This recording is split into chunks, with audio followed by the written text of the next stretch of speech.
And welcome to another edition of South Texas Crossfire. This is Attorney Joe Flores reminding you to join us each and every week right here on KTMB with the Lopez family. Special thanks to Don Humberto Lozano Lopez. He passed away in 2011, but we honor and we venerate him and all the Lopez family and my good friend, you guessed it, the Ted Turner of South Texas Broadcasting, Carlos Lopez.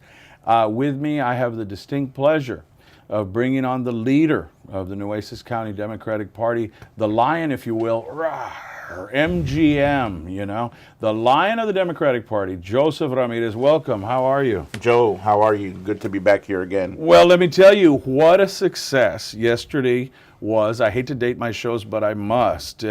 You had all of the incumbents out over there at the courthouse. You led them, and I loved the scripture that you used. Was it Philippians? Proverbs 31, 8 and 9. About the poor. Speak up for those who cannot speak for themselves. Judge fairly. Be kind to the poor, the needy, and the children. Very, very well put. And I think that those ideals reflect much of the Democratic Party. I was having a spirited discussion with a Hispanic who I thought was perhaps misguided and identified himself yesterday with the Republican Party and said that they should do away with Lone Star cards, welfare, the usual rhetoric. And I said, there's many people who are employed who still have to use those. We have what we call the working poor. So there's a lot of issues the Democratic Party. If you had to sum it up in a nutshell for those that are not new to politics, how would you say, what's the difference between a Republican and a Democrat? The big difference is compassion. That's what I've always said. It's a big issue. You know, we see eye to eye on several issues out there that many people don't talk about. But when it comes down to it, it's a difference of compassion. What you think we should do with those who have struggled, and what I think we should do with those who have struggled. We both agree that it's not a good scenario to be in, but don't think that they should just be stepped on. And don't think that you should, it's not that you have to be there to give people handouts or babysit people or take care of your responsibilities. It's about giving people a hand up, not leaving anybody behind. Growing up, we were always taught, both in football and many of the other activities that we did, is that you're only as strong as your weakest member. Mm-hmm. So no matter how good the number one guy is, you're only as strong as your weakest member. And, we've always been taught, never leave anybody behind, bring them along with you, work as a team, work unified, and together everybody should be able to get there and be successful. Now, there's extreme cases in anywhere you go, and people try to use those extreme cases to basically paint everybody with the same brush. You're referring to flaming liberal reference that every Republican says Democrats are. Exactly. That everybody's a Bill Maher or an extreme left. Or even with the poor, that, I hate to use these references, but you go back to the welfare queen and, that people are just spitting out babies or just, whatever. And I think that's not code. What it is. I think that's code for racism. A lot of it is code to put down the Hispanic culture. And what we've seen from the last election, how speaking of lions, how the pride of lions roared and ousted a lot of Republicans. Yes, exactly. And I think when you get down to it, and I've been out there, Joe, your crew has followed us and been there with us, especially during the 2012 election, when we went out there and we talked to the average everyday person. The circles that you might run in, or some of the other activists might run in, sometimes they only deal with political people who have political opinions. I like to go out to the streets, knock on doors, and talk to the person who is working, who just got out of work from the base, is coming home, his wife's maybe a school teacher, a nurse, and they're trying to figure out how they're going to send their kid to college. Mm-hmm. They're doing better than their parents, but they're struggling to make sure that their kids have a better life than them. You hear stories all the time that are very rare, because you say, they'll tell me, I grew up in the projects, we grew up on government assistance. We had nothing. Now my brothers and some of us, they've got their own vehicles, their own houses and families and everything. And you always hear, well, if you can do it, how come everybody else can't? Not everybody's the same, and we had help, and we're here to offer that same help back. And we see the families that are doing better now, that are struggling to provide for their families, and that's who we have to help out. We have to make education a priority, not just in this state, but in this country. And that's something that just gets overlooked many, many times. We have a champion in Abel Herrero with education, and many of our Texas delegation here that have fought for education, both for the kids and the teachers, because it's very, very important.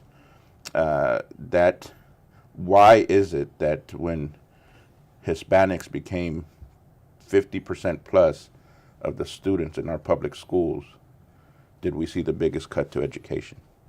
Do you think that's a coincidence?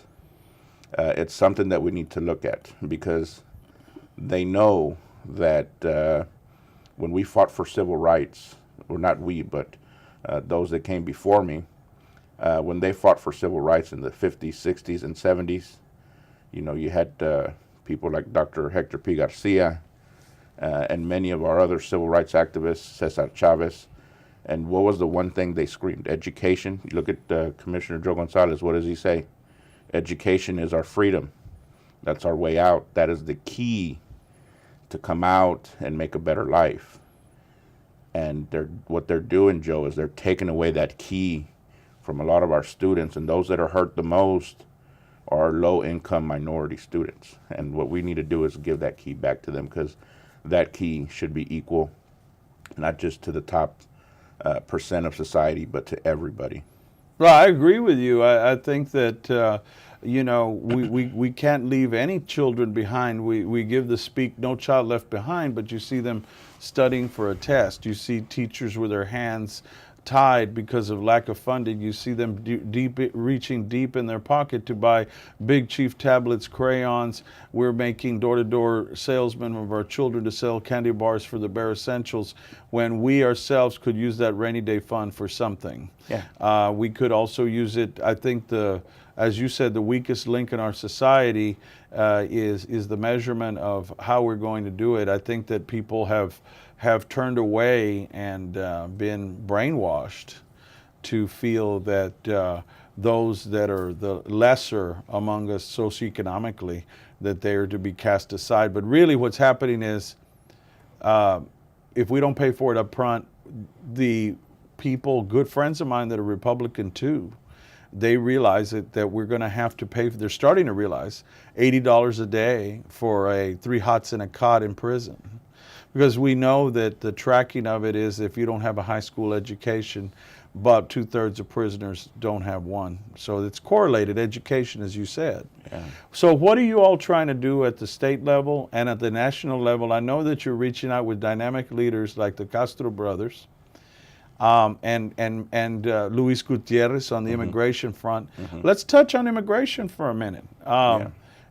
Congressman Vela and I had a chat in Alice the other day. He's representing District 34, and I had an opportunity to be on a panel with Blake Farenthold because they invited me on. And what I told him was on immigration that, if we locked up the employers that hired the people and to reduce the demand, it's just like drugs. The demand would go down. What are your views and those of your constituents on the immigration policy? Well, first of all, I want to thank Congressman Vela, Congressman Cuellar, who was also here recently. Henry Cuellar, great man. And Corpus Christi. They've really been leaders here in Texas on immigration, taking bold stances for what's right. Really, when you talk about bipartisan, these two guys right here have led the way with bipartisanship leadership on immigration specifically, and saying something very, very clear. Very, very clear. You don't need to militarize our borders. Right. We're not animals. We're not prisoners. Electrified fences and whatnot. Exactly. You go back to the Herman Cains and the Mitt Romneys were saying that you're going to make life so horrible for a human being that they're just going to want to leave. And I find that, people that support that, you really got to wonder what emotion they really have in their heart and what they really feel about Hispanics as a whole. We had unfortunately, it turned into an ugly event at Representative Farenthal's office where we were just delivering signatures, requesting a vote on immigration reform. And you see some of his supporters, hurling just these ugly, hate-filled messages Wow. at us, go back home to your country or go back home. And I'm thinking, which home is that that you're referring to? Actually, many of the whites that are here came from Kentucky and Tennessee with debt on their back. They were told one thing: if you were going to be Mexican citizens, San Antonio below, learn the language and become Catholic. They didn't want either one. So really, they're the immigrants, and our people have been here for centuries. But either way, hate is not acceptable. It's not. On either side. No, that's right. Dr. Martin Luther King said, "Darkness will not drive out darkness. Only light will. Yeah. Hate cannot drive out hate. Only love can do that." And I see more good in people than bad. That mob effect that you see in that rhetoric or the extremists. Most people here, we had a lovely example. You met Miss Nancy Sulik, who does dance. She's colorblind to that. The arts are colorblind to that. Education is colorblind. If we had more outstanding citizens, and we do in Corpus Christi, I think the majority are like Miss Nancy Sulik that have come, Southerners that have come down to Texas and have brought beauty, art, education, and she targets Hispanics. She wants them to become artists. She wants them to become educated through ballet and dance. If we had an army like her, that's what we're talking about. Exactly. And I know you're trying to do that. I know you're trying. Joe, it's 40 people out of a town of 300,000. They were hurling racial epithets at you. And you're from Houston, and they were telling you to go back to Mexico. Yeah. Unreal. So it's... And no reflection on the congressman. No. Congressman Blake is a good man. But his constituents, there were a few as extremists. a person, Blake and I can sit down and have breakfast. We actually did. Exactly. We actually did a week and a half ago on accident. Sat down and had a taquito there at Taqueria in Flower Bluff. But the truth of the matter is how rhetoric is one thing. Yeah. But when you cast a vote, that's forever in your record. That's right. And when Stephen King, a congressman, goes on the House floor and says that for every Harvard graduate that you have, or not Harvard graduate, any valedictorian that you have graduating here, you've got 100 behind him. That's basically being a drug mule with calves the size of cantaloupes, because he's bringing over marijuana into the United States, and calls for a vote to immediately deport our dreamers. These are kids that are fighting in uniform for our freedom. These are kids that are educating themselves at 2- and 4-year universities, people with no criminal record, and he wants to deport them immediately. And Blake Farenthal supported this man. He voted with him to immediately deport some of our greatest immigrants here that we have in this country, to basically send them back home, to split up families. When you talk about coming from a party of family values and you want to separate families and tear them apart, again, that's an issue of compassion. And he gives them that vote, but he won't give the 11 million people living here as third-class citizens, denies them the vote, just the vote, to bring it up to the House. And that's not right. That's what we're asking for. That's what we're looking for. That's what everybody's asking for. And it's going to be critical, and it's going to be a big issue here, because it's not just, you can look at it from 4 or 5 different ways, immigration. You look at it from the humanitarian standpoint, that you're tearing families apart. You've got people being here that are being treated poorly, that are being abused, neglected. You're finding bodies every day in Falfurrias, Brooks County, Duval County. How many times do we hear of people finding bodies over there, of kids, women, families? You can look at it from an economic standpoint, the amount of money that these immigrants are contributing. And here's another theory that they use, is that they're over here just sucking up the welfare system. Without a Social Security card, you can't do nothing. I don't see many of those, and that is just not true. These people come here to work. Oh, and they do the work that no one else does. And they do the work. They don't bother nobody. They go home. They're just providing for their families. And all of that money is going somewhere. And, the numbers in the billions and what they're contributing to our Social Security and giving into taxes that they never see a dime of back again. Well, and I saw the talk, we had a Gil Hernandez, who's a Republican. We had Mike Scott, who's a Republican, and I was sitting in on this panel, and I told him that. We've got about 30 seconds before the break, but I told him, I said, if you locked up one employer, one CEO from Walmart or whoever that had these immigrants working there locked up at night, and you brought him in chains in front of a federal judge to get sentenced and judged as these poor immigrants that come over. Some of them have a record, but a lot of them, their only crime is re-entry a lot of times.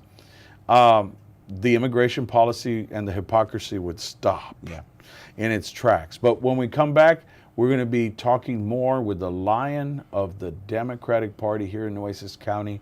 He appreciates your support, and he's working hard for families, and he's working hard for those that don't have a voice. When we come back with Joseph Ramirez, we're not only going to be talking about immigration, but we're going to be talking about education and how you need to get registered to vote when we come back. Have you been arrested or are potentially facing criminal charges? You need a trial attorney who is well-versed in the courtroom. Joe Flores has handled hundreds of criminal cases and many of them to trial. Joe Flores can provide you with competent representation to protect your constitutional rights in state and federal court. Joe Flores can help if you have been arrested or facing criminal charges. The law offices of Joe Flores. Equal justice for all.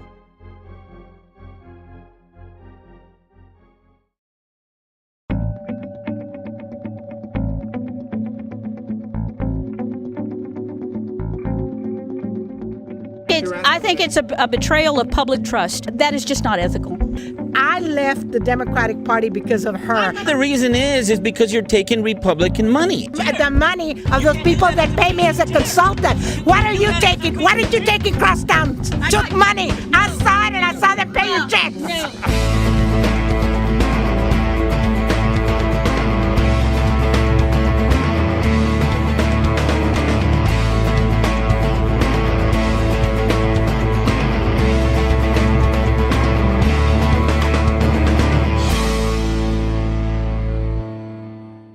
Okay, hold on. Everybody. Have you or a loved one suffered a stroke, heart attack, unexplained low blood pressure, or death during dialysis? The FDA has issued warnings and recalled the product Granuflo and Naturalite used in dialysis. At least one national company failed to warn the public that over 900 people had suffered cardiac arrest or death. A condition called metabolic alkalosis developed, which may have caused the harm. Call the law offices of Joe Flores today. With a combined 25 years of experience in the medical field and as a trial lawyer, Joe Flores can help. Call now.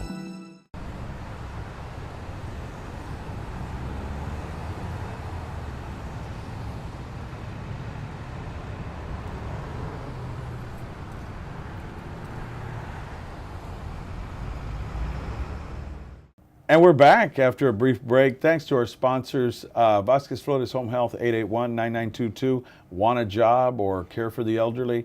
Nursing homes have their place, but staying at home and taking care of your family and taking care of someone else's family is a privilege. It's an honor, and it also helps the elderly and the disabled maintain their autonomy. Give them a call, 881-9922. And also our greatest sponsor, God. Without Him, nothing is possible. Without His help and His love and His adoration. So and it's solidrock.tv that comes out on our station that brings and spreads that word. With us, again, our great guest, you guessed it, the lion of the Democratic Party, the young lion, is Joseph Ramirez. Welcome again, my friend. How are you? Thank you, Joe. And if you'd let me add a little plug there to Solid Rock TV, if you yes. Go in solidrock.tv. You can hear during the week great inspirational messages by Awesome. Pastor Steve Coronel Jr. and senior and find out how you can plug in and help the ministry. Let me tell you, I attend Solid Rock, and I really have an affiliation and filial love for them too. They're spreading the word of Christ, originally from Amarillo all the way down to Corpus Christi, and Pastor Coronado and his son Steve have such a wonderful ministry, and the way they take care of the children and how they love, and their music director, great lady, everything, a prayer, adoration. It's a great organization and great church and a great congregation. But we're back, and speaking of compassion and the love of Christ and everything, let's see what's going on with this country, the rhetoric that's been going on. 4 out of 5 people are on the verge of poverty, living paycheck to paycheck in this country. The disparity between the rich and the poor is out of hand. I don't expect you to solve these problems, Mr. Ramirez, you alone. But what measures are you taking in order to give the poor and the disenfranchised a voice here in Nueces County, in our corner of the world? No pun intended, but they say the fastest way to eat an elephant is one bite at a time. Ándale, ben dicho. But it just fits because of the it's true. Of their logo. But an elephant's pretty big. Yes, and you can't chew them up on one bite. It takes several bites. But in order to make the changes that are needed, because we're just here locally, little Nueces County, but don't take that for granted. Civil rights movement started right here. Ándale. We are the birthplace of LULAC. We're the birthplace of the GI Forum. That's right. Corpus Christi, for many, many decades, has stood up, for over half a century, has stood up and fought for those who didn't have a voice. Preach it, hermano. Yesterday, Attorney General Eric Holder, to combat the illegal voter suppression methods that the Republican Party has launched as an attack against minorities here in the state of Texas, which is the Hispanics and the African Americans, to disenfranchise their votes through redistricting or voter ID, or how it was said yesterday, through gerrymandering and voter ID. That's right. That lawsuit was filed right here in Corpus Christi, Oh, Texas. wow. When we say that Texas is a battleground state, we mean it. But the battle has started here in Corpus Christi. Battleground kicked off a tour for their, to announce that Battleground was coming. The very first tour of Battleground was right here in Corpus Christi. When Battleground first had their voter registration drives, the single most biggest event on their kickoff for voter registration drives to deputize people. These are to get people to go work, to go do the work. The single biggest event was right here in Corpus Christi, Texas. The momentum is here. It's going, and people are understanding that it is important. It is important for them to get involved. The days of somebody's going to take care of that are over. They realize that it's going to take a community, it's going to take an entire city, an entire county to get up, to mobilize, and to get things going. And, I'm really proud of the fresh new faces that you see popping in, wanting to volunteer, wanting to help. Can I make phone calls? Can I go register people? Right. We had people working 4th of July, registered tons of people out here on the Bayfront. When everybody else is enjoying and having a good time, they're out there working because they know that's how important this really is. We can start here. We have a strong voice. Just because we're a small town, we've always led the fight in civil rights. And I think that, Corpus Christi is where the big battles are going to be won in the quest to take Texas and turn it blue. Well, and there's no question that Corpus Christi is the cradle of civil rights in many ways for Mexican Americans. That's right, I said Mexican Americans. A lot of people like the word Latino, Hispanic. That's okay, but most of us are Mexican American here. Chicano movement, and I think a lot of people have sat on their hands out there that are of my generation, born after 1965, but before 1985. And that generation being that enjoyed the fruits of those that came before them and got equal rights. I never forget the picture, and I have it on my Facebook. Sometimes I load it up and it says, "No Spanish or Mexicans allowed, whites only." I have another picture that says, "No Mexicans or dogs in this restaurant." And that was in 1965, 2 years before I was born. And I think, ladies and gentlemen out there, that too many people have forgotten and taken for granted that we were treated as subhuman. And if we allow this rhetoric that you were saying to happen again, we can have, I was talking with Morris Dees from the Southern Poverty Law Center. 1,500 hate groups sprung up. There used to be only less than 100.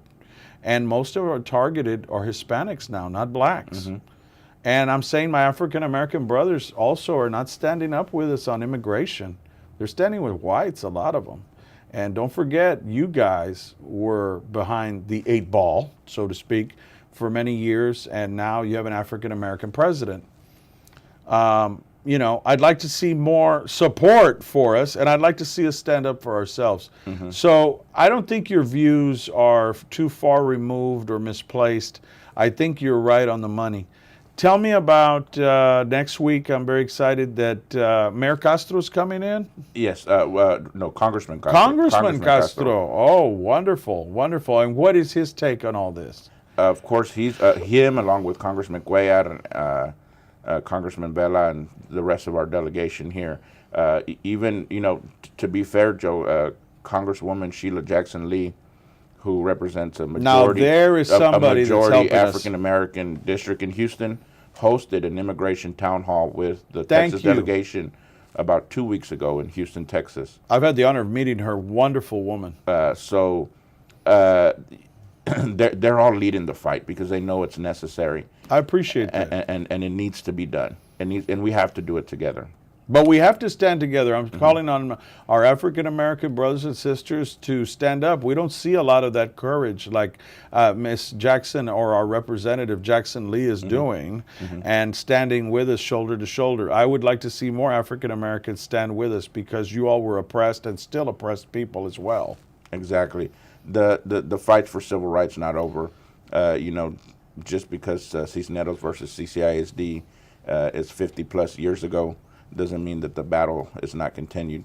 We're back in the court system right now fighting voter ID, fighting the gerrymandering from the Republicans. There's so many issues out there that we can spend 3 or 4 hours here talking about them. Let's do that. But the important thing is, number one, to get involved. Okay. Number one, make sure you're registered to vote. Number two, to get involved. There's so much going on. All you have to do is log on to our website, nuecesdemocrats.org. nuecesdemocrats.org or Facebook, Nueces County Democrats, Corpus Christi. And sign up for our newsletters. Please. We send out alerts as much as possible. We have some big events coming up. We've got Congressman Castro coming in next week. Awesome. We have September 16th, a big fundraiser where we're expecting the chairman of the state Democratic Party to join us and a couple of state senators. Also, there's some laws that are going into effect September 1st, and we're working with some of our local law enforcement and prosecutors. Hit and run? On the hit and run cases. This is something, as you know, Joe, that's very close to my heart. And I worked, probably it's been 4 years now, but finally was successful in finding somebody with a heart to pass this law. And, want to thank Abe Borrero for doing that. And it's going to make some changes. I've gotten to know a lot of the families here locally who have suffered from this tragedy. It's doing things like that matter. Find a issue that's close to your heart. Find a reason, whether it be immigration, whether it be education, whether it be that you work at the base and you're upset that people aren't fighting for you over there because of the furloughs. Whatever the case may be, find what's close to your heart and show some passion and get up and go. Well, and we've got a minute left, but the number to call at the headquarters now, that's on Tonkawa here in Corpus. What's the address? 823 North Tonkawa. 823 North Tonkawa, and the number to call? 361-232-9670. 232-9670 and area code 361-232-9670. Joseph Ramirez, the head of the Nueces County Democratic Party, and don't you guys forget it. And also, register to vote. I'm going to be having a big voter registration campaign myself here on television. We're going to be reminding you where to go vote, how to get involved, and vote early. And early voting is essential. You wait till the last day, you forget to vote. Every vote counts. As we've seen in local elections before, 5 votes, 10 votes make the difference. So it's going to be a big election cycle coming up. Everybody get involved. Recuerde que su voto es su voz. Si no votan, no pueden quejar después. Y recuerde también que el Partido Demócrata no es el partido del pobre. Es el partido para justicia social para todos. So I ask everybody to get involved. Joseph Ramirez, you heard him, the lion of the Democratic Party. Ladies and gentlemen, get involved. Give him a call, 232-9670. And also like them on Facebook, Nueces County Democrats. Joseph, any closing statements before we head off out of TV land? Joe, thank you so much. Thank you for your presence there yesterday. We look forward to working with everybody, with Commissioner Gonzalez, Abel Herrero, our district judges, and our county court of law judges. And hopefully next time I come visit, I'll bring over the guys who ran the Obama for America campaign in 2008, 2012. Now the executive directors of Battleground Texas, Ms. Jen Brown and Jeremy Bird, and we'll have them here in Corpus Christi. The door is always open to you and your friends who are my friends. Thank you. Thank you, Joe. God bless.